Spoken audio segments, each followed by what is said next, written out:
Hello दोस्तों, नमस्कार। आपके बीच पुनः हाजिर हो चुके हैं बहुत ही शानदार और ज़बरदस्त क्लास में। जो रीट एग्ज़ाम पात्रता परीक्षा के लिए क्या रहने वाला भाई ड्रेस कोड, आपको क्या पहन के जाना है एग्ज़ाम के लिए, और क्या रीट एग्ज़ाम के लिए क्या पासिंग मार्क्स रहने वाले, और भी जो दिशा निर्देश है वो अपन इस क्लास के अंदर बहुत ही शानदार जानकारी के साथ आपको कुछ ही क्षणों में बहुत ही शॉर्ट वीडियो के माध्यम से आपको जानकारी दे देंगे, ताकि आपको एग्ज़ाम के अंदर कोई परेशानी नहीं हो, कोई दिक्कत ना हो। तो ये आपके लिए ही वीडियो बनाया है, तो बहुत ही शानदार और ज़बरदस्त। अपने साथियों को भी ये वीडियो ज़रूर शेयर कर देना। बहुत ही ज़बरदस्त क्लास बनी है आपके लिए, जो नोटिफिकेशन के माध्यम से आपको क्लास के अंदर बताया जाएगा। आपके अंदर आपको एग्ज़ाम के प्रति क्या क्या ध्यान रखना है वो सावधानी आपको बताई जाएगी। तो भाई बहुत ही शानदार भाई प्यारा सा मोटिवेशनल कोट्स आ गया कि जलता है वो दिए की तरह, मतलब गुरु होता है वो जलता है दिए की तरह, कई जीवन रोशन कर जाता है, मतलब कई लोगों को सक्सेस दिलाते हैं वो गुरु होते हैं। वो कुछ इस तरह हर गुरु अपना फ़र्ज़ निभाता है, मतलब हर गुरु अपने स्टूडेंट के प्रति फ़र्ज़ निभाता है। बहुत ही शानदार ज़बरदस्त क्लास की ओर आगे बढ़ेंगे। भाई रीट एग्ज़ाम के लिए क्या रहने वाले हैं पासिंग मार्क्स, तो वो देख लेंगे। बहुत ही शानदार ज़बरदस्त क्या बताया है भाई कि रीट एग्ज़ाम में पासिंग मार्क्स अंकों जारी कर दिए गए। तो क्या क्या जारी किए भाई, कितने कितने, ओबीसी को क्या है, जनरल को क्या है, एससी एसटी क्या है, ईडब्ल्यूएस क्या है, सारी जानकारी अपन इस क्लास के माध्यम से जान लेंगे।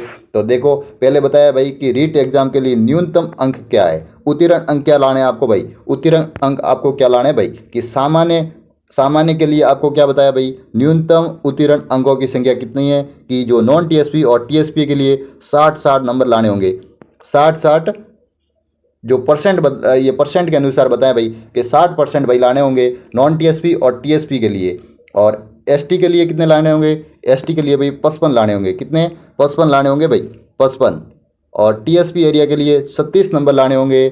और अनुसूचित जाति जो एससी और अन्य पिछड़ा वर्ग जो ओबीसी और अति पिछड़ा वर्ग जो एमबीसी आती है जाति, जो गुज्जर और रबारी जाति होती है, उनके लिए भी 55 नंबर लाने होंगे।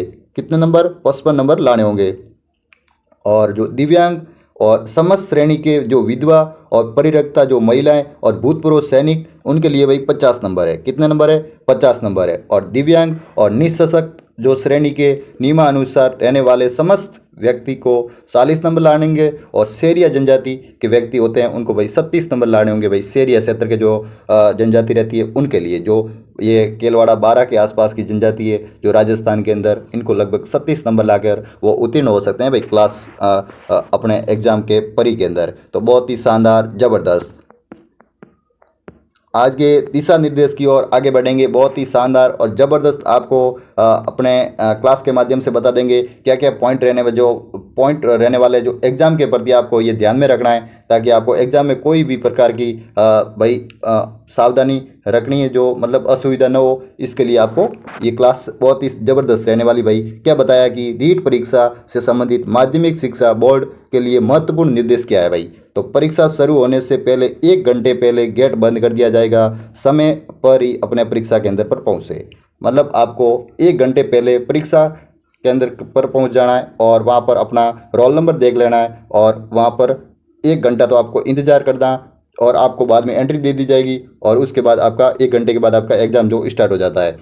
तो आपको 1 घंटा पहले ही जाना है, क्योंकि कई कबार विद्यार्थी जो बाद में जाते हैं और फिर परेशान होना पड़ता है, फिर गेट बंद हो जाता है और कई विद्यार्थियों को परेशानी झेलनी पड़ती है। तो आपको ये जानकारी दे दी कि 1 घंटे पहले आप एंट्री कर लेना। बहुत ही ज़बरदस्त। अब दूसरा पॉइंट क्या बताया, ये भी खास पॉइंट है भाई एग्ज़ाम के प्रति, कि कोई भी एक लेडिंग रंगीन फोटोकॉपी ओरिजिनल आईडी के साथ ले जाए और एक स्वप्रमाणित फोटोकॉपी साथ लेकर जाए। मतलब आपको क्या करना है, एक भाई पर्सनल जो आपकी आईडी रहती है भाई, आधार कार्ड हो गया या पैन कार्ड हो गया, तो वो आपको लेकर जाना, जो आपकी मेन आईडी है। उससे क्या होगा, जो एग्जामिनर होता है, जो वैसे तो आधार कार्ड ही रहता है, लेकिन किसी किसी के पास आधार कार्ड ना हो तो वो पैन कार्ड भी चलता है, लेकिन आपको आधार कार्ड तो जरूर ले जाना है, कभी आधार ही अपनी पहचान है। इसी प्रकार अपन तीसरे पॉइंट की ओर आगे बढ़ेंगे। तीसरा पॉइंट ही बहुत ही शानदार और ज़बरदस्त रहना, जो इस बार एक नया पॉइंट बना है ये भाई, कि क्या बताया कि परीक्षा के बाद आपको पेपर नहीं दिया जाएगा भाई। पेपर अब की बार नहीं दिया जाएगा। हर बार आप पेपर ले घर पे लेके आ जाओ, इस बार नहीं दिया जाएगा। क्या दिया, पेपर नहीं दिया जाएगा। और क्यूआर कोड भी होंगे, जो किसी भी अगर ने पीडीएफ मतलब पीडीएफ बनाने की कोशिश की तो उस पर कानूनी कार्रवाई होगी। मतलब एग्ज़ाम सेंटर के अंदर किसी ने भाई पीडीएफ बनाने की कोशिश की, पेपर को मतलब क्लिप करने की कोशिश की, उसको सुराने की कोशिश की, तो उस पर कानूनी धाराओं के साथ उसकी कार्रवाई हो सकती है और उसको जेल भी जाना पड़ सकता है। तो ये सावधानी रखनी है आपको। बहुत ही ज़बरदस्त। अब चौथे पॉइंट की ओर आगे बढ़ेंगे। क्या बताया, ये भी बहुत ही खास पॉइंट है कि हर परीक्षा केंद्र में बायोमेट्रिक और शादी की सीज़न चल रही है। मतलब अब शादियों की सीज़न है तो आपको मेहंदी, जो लड़कियां हैं वो मेहंदी लगा के आ जाती है, फिर फिंगरप्रिंट में दिक्कत होती है, तो आपको मेहंदी लगा के नहीं जाना है ताकि आपको एग्ज़ाम के अंदर किसी भी प्रकार का प्रॉब्लम नहीं हो। और फेस पर डी स्क्रीनिंग की प्रक्रिया भी अपनाई जा सकती है। मतलब आपका फेस जो स्क्रीनिंग किया जाता है वो भी हो सकता है, तो आपको ये जानकारी ध्यान में रखनी है। तो ये मतलब आप मेहंदी वगैरह हाथ पर न लगा कर जाए ताकि आपको एग्ज़ाम में परेशानी न हो। अगला पॉइंट क्या है, ये भी ज़बरदस्त पॉइंट है भाई, कि पात्रता परीक्षा में कोई भी प्रकार की नेगेटिव मार्किंग नहीं है। मतलब आपको जितने परसेंट एग्ज़ाम सेंटर में मतलब 150 क्वेश्चन आ रहे हैं जो पेपर के अंदर, तो 150 में से 150% आपको मतलब राइट करने की कोशिश करनी है, क्योंकि वहाँ नेगेटिव मार्किंग नहीं है। और यदि आपने नेगेटिव मार्किंग के बदले मतलब परसेंट छोड़ दिए तो आपको ई ऑप्शन दिया जाएगा, जो 5वां घेरा रहता है वो भी भरना होगा। यदि नहीं भरा, यदि 10 से ज़्यादा घेरे रह गए तो आपका मतलब जो पेपर होगा वो मतलब चेक भी नहीं होगा और आप एग्ज़ाम से बाहर हो जाओगे। तो आपको सारे क्वेश्चन मतलब क्या करना है, अटेंड करने हैं। जो गलत हो वो भी करना है और राइट हो वो भी करना है, क्योंकि आप 150 में से 150 कर जाओगे तो आपका मतलब पेपर एक तरह से बहुत ही मतलब वो मतलब उसमें कोई दिक्कत नहीं होगी मतलब पेपर के अंदर। तो ये जानकारी आप ध्यान में रखना, क्योंकि पूरा पेपर अटेंड कर लेना। अगला पॉइंट क्या है,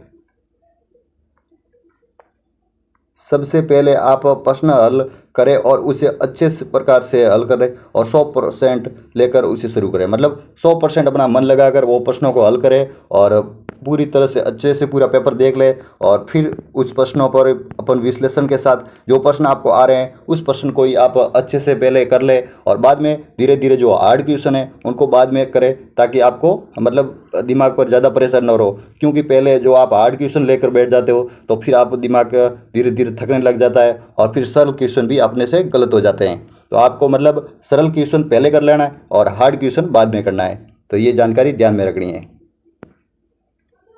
फिर अगला पॉइंट भी बहुत ही शानदार, जो भाई तुक्का लगाना कुछ चाहते हैं भाई कि अपन कुछ तुक्का लगा कर भी सही कर लेंगे और पास हो जाएंगे। तो तुक्के के लिए तो भाई वैसे तो कोई रास्ता नहीं है सीधा, लेकिन एक जानकारी बता दे भाई कि तुक्का मारने से सबसे पहले बेहतरीन तरीका ये है कि धीरे धीरे धीरे धीरे मतलब विकल्प होते हैं उनको काट लो। मतलब 4 ऑप्शन दिए हैं तो उनको उनको धीरे धीरे काट लो। मतलब 2 ऑप्शन आपको आ रहे हैं भाई कि 2 ऑप्शन ये तो नहीं हो रहे, तो पीछे बच्चे जो 2 ऑप्शन रहते हैं उनमें आप मतलब 50% रेशो रहता है कि भाई आपका सही भी हो सकता है और गलत भी हो सकता है। मतलब उसमें संभावना हो सकती है कि आपका सही हो जाए। तो ये इस प्रकार से आप प्रश्नों को काटने के माध्यम से आप काट काट कर मतलब 2 ऑप्शन रहते हैं तो उनको 2 को काटो और फिर दोनों के अंदर से आप तुक्का लगाओ, तो आप कभी कभार आपका राइट भी होगा, कभी गलत भी होगा। तो इस प्रकार से करना तो बहुत ही शानदार पेपर आपका हो जाएगा और आप नीट एग्ज़ाम पर ही पास कर लोगे बहुत ही ज़बरदस्त अच्छे अंकों से। अगला पॉइंट क्या बताया कि भी अगर कोई भी गोला खाली छोड़ा तो नेगेटिव मार्किंग होगी, वो ध्यान में रखें। आपको देखो पहले भी बताया कि आपने यदि गोला भाई खाली रह गया तो उसके लिए आपको क्या होगी, नेगेटिव मार्किंग हो जाएगी। तो ये आपको ध्यान में रखना भाई, ये विशेष ध्यान रखना। गोला एक भी खाली मत छोड़ना, सारे गोले भर देना।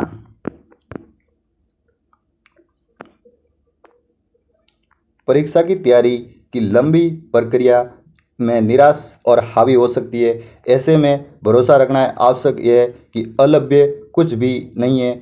जब आप एक सटीक रणनीति के साथ अपनी तैयारी करोगे तो मंजिल आपको ज़्यादा देर तक दूर नहीं हो सकती। मतलब आपने मतलब सटीक रणनीति से आपने जो रणनीति बनाकर आपने जो तैयारी की है तो उसमें आपको ज़रूर वो कामयाबी हासिल होगी और आप उस एग्ज़ाम को ज़रूर पास करके आओगे, उसमें ज़रूर आपको सफलता मिलेगी। क्योंकि आपकी रणनीति आपको एग्ज़ाम पास करवाती है और आपका माइंड सेट, सबसे पहले आपका माइंड सेट रहता है भाई कि इस एग्ज़ाम को मुझे क्लियर करना है, तो आप 100% उस एग्ज़ाम को क्लियर कर लेते हैं। तो आपको माइंड सेट पहले से एकदम पॉजिटिव रखना है। और ये देखो आ गया भाई कि नकारात्मक लोगों से बचना है। मतलब कोई कहता है भाई कि ये प्रश्न तो बहुत ही हार्ड आएगा और पेपर बहुत ही कैसा आएगा भाई कि भाई मैथ कैसी आ जाएगी, टीचिंग मेथड वगैरह, हिंदी कैसी आ जाएगी, जीके कैसा आ जाएगा। तो उन लोगों से बचना है कि भाई वो आपको क्या है कि नकारात्मक लोगों से दूरी बनानी है। एग्ज़ाम के अब कम ही समय, तो आपको ये तो विशेष करके ध्यान रखना है। और ये देखो भाई आपके लिए ये सुविधा की है भाई सरकार ने, बहुत ही शानदार भाई। बसों के माध्यम से आपको भी सुविधा दी जा रही है कि भाई आप फ्री में रोडवेज बसों का फ़ायदा उठा सकते हैं। कि रीट परीक्षा 2025 में जो 27 और 28 फरवरी को रीट होने वाली जो परीक्षा है, तो जिलों में 56,000 परीक्षार्थी जो देंगे, उसमें परीक्षा में 29,000 जिले और 27,000 अन्य जिले देंगे। परीक्षा के बाहर होने वाले परीक्षार्थियों को रोडवेज विभाग द्वारा सुविधाएं दी जाएगी। इसे रोडवेज बस निःशुल्क और निःशुल्क यात्रा जिलों में 50 रोडवेज बसें लगाई है। ये भी आपको जानकारी दे रखी है भाई कि आप निःशुल्क यात्रा मतलब कर सकते हैं बसों में। और आपको जाते जाते एक और शुभकामना देते हैं कि आपको उज्जवल भविष्य की शुभकामनाएं। जो हमने आपको प्रतिदिन क्लासों के माध्यम से अच्छे से आपको रिवीजन करवाया और प्रतिदिन क्लासें लगवाई और ज़बरदस्त आपको पढ़ाया, तो आप सभी का मतलब हमारे साथ जुड़ना हमारी सौभाग्य की बात है। तो बहुत ही ज़बरदस्त। और एक जानकारी बता दें कि भाई जिसने भी ये अपने पुराने पेपर के अनुसार अपनी क्लासें लगाई, जो प्लेलिस्ट के माध्यम से अपने यूट्यूब चैनल पर जो क्लासें डली हुई है, जो 18 की पब्लिक अपने की है, जो प्लेलिस्ट बनी हुई है, उस प्लेलिस्ट को ज़रूर जाके देख लेना। बहुत ही शानदार और ज़बरदस्त रहने वाली भाई। तो जाते जाते भाई आपको एक शानदार भाई मोटिवेशनल कोट्स भी बता दें कि गिरते हैं हम जब तो उठाते हैं शिक्षक, गलत सही का भेद बताते हैं शिक्षक, अंधेरे में दीपक बनकर आते हैं शिक्षक, जीवन ज्ञान से भर देते हैं शिक्षक। मतलब शिक्षक आपका कितना ख्याल रखता है, टीचर आपका कितना ख्याल रखता है। मतलब हर संभव आपको एक ऊंचाई की ओर देखना चाहता है, आपको कामयाब होना देखना चाहता है, आप सक्सेस होना देखना रहता है, मतलब आप प्रगति की ओर आगे बढ़ना देखता है और आपको मतलब आगे बढ़ने की ओर देखता है। तो आप हमारे साथ जुड़े। इस प्रकार आपको जानकारी बहुत ही शानदार लगी और आपको अच्छी जानकारी लगी है, तो आप आगे भी अपने साथियों को साथ शेयर कर देना ये वीडियो को और सब्सक्राइबर ज़रूर करना। और आज के लिए इतना ही प्यारे साथियों, आज के लिए इतना ही। वंदे मातरम। थैंक यू सभी साथियों का।